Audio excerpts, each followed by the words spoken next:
Kita beralih ke informasi lainnya, pemirsa. Hari Raya Idul Adha tahun ini bersamaan dengan munculnya wabah penyakit mulut dan kuku ternak yang meluas ke berbagai daerah di Indonesia. Lalu apa dampaknya terhadap pasokan hewan kurban di DKI Jakarta dan bagaimana cara memilih ternak yang sah untuk dijadikan sebagai hewan kurban? Berikut liputan selengkapnya untuk Anda.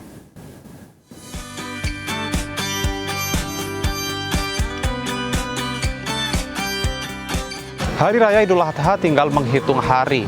Namun sejak sebulan terakhir, Indonesia dilanda wabah penyakit mulut dan kuku hewan ternak. Saya akan mengajak Anda untuk bersama mencari tahu di Perumda Dharma Jaya, salah satu badan usaha milik daerah Pemprov DKI Jakarta, untuk mengetahui seberapa besar pengaruh dari wabah PMK terhadap pasokan daging khususnya di wilayah ibu kota.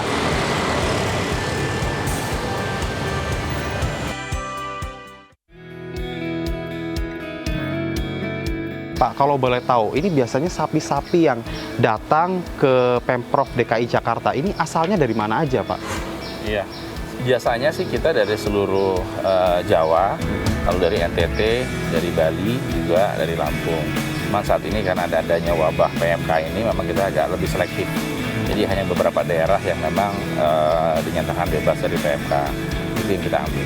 Pak Radit, ini kan dengan adanya wabah PMK, tentunya dari Pemprov ini kan lebih selektif begitu. Ya. Apakah ada pengurangan pasokan begitu dengan hal tersebut? Memang kalau pasokan sih sebetulnya tergantung juga pada animo masyarakat ya. Artinya sampai saat ini memang animonya masyarakat memang sedikit berkurang. Tapi mudah-mudahan nanti mendekatinya hari akan bertambah. Kita optimis sih. Apakah ada karantina khusus, Pak, untuk hewan-hewan yang sudah datang di Jakarta untuk ketika sebelum didistribusikan ke masyarakat ini agar terbebas dari PMK, Pak? Iya, kalau dari Dharma Jaya pastinya kita sudah melakukan itu. Dari yang sapi-sapi yang ada di Dharma Jaya itu sudah kita karantina. Kita karantinanya bahkan bukan di sini, tapi satu lokasi yang tidak jauh dari sini. Nah, di situ pengecekan dilakukan secara rutin sampai pada saatnya nanti disembelih.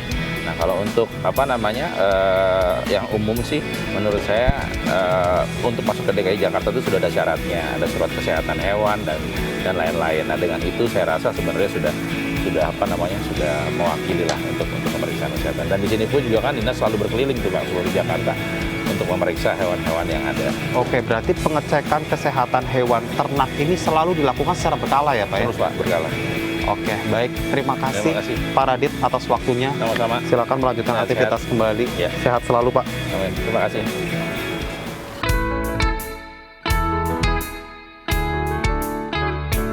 Menyikapi adanya wabah PMK, Majelis Ulama Indonesia merilis fatwa dan juga panduan pelaksanaan Hari Raya Idul Adha 1443 Hijriah, yang mana dalam panduan tersebut Majelis Ulama Indonesia juga merincikan bagaimana kriteria hewan ternak yang sah dan tidak sah untuk digunakan sebagai hewan kurban. Pertama, apabila hewan ternak mengalami gejala ringan PMK. Hal ini dilihat dengan ciri fisik seperti luka lepuh di sela jari, kemudian berkurangnya nafsu makan, dan hewan mengeluarkan air liur lebih banyak daripada biasanya.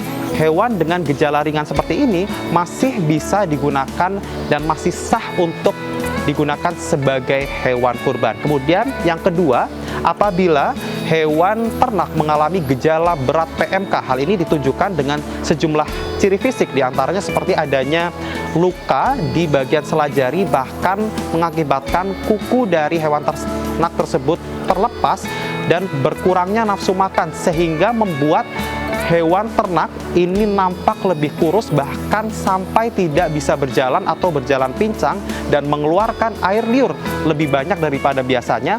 Maka hewan dengan gejala berat seperti ini tidak bisa digunakan untuk hewan kurban.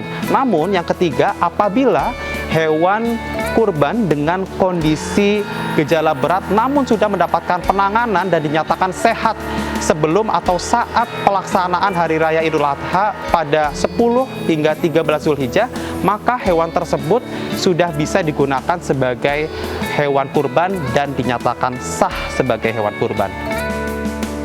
Untuk mengantisipasi penyebaran wabah PMK, ada sejumlah hal yang perlu diperhatikan oleh panitia penyelenggara Hari Raya Idul Adha.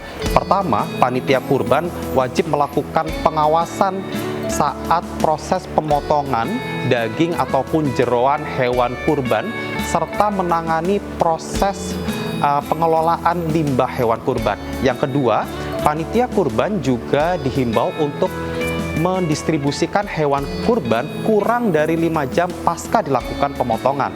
Kemudian yang ketiga, panitia kurban juga wajib melakukan disinfeksi dan sterilisasi pada tempat pemotongan, kemudian juga pada alat dan petugas yang melakukan pemotongan hewan kurban.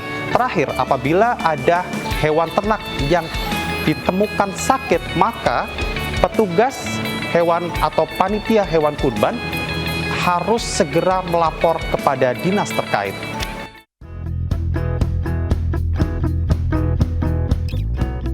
Adanya wabah PMK semestinya tidak mengurangi esensi umat Islam untuk merayakan Hari Raya Idul Adha.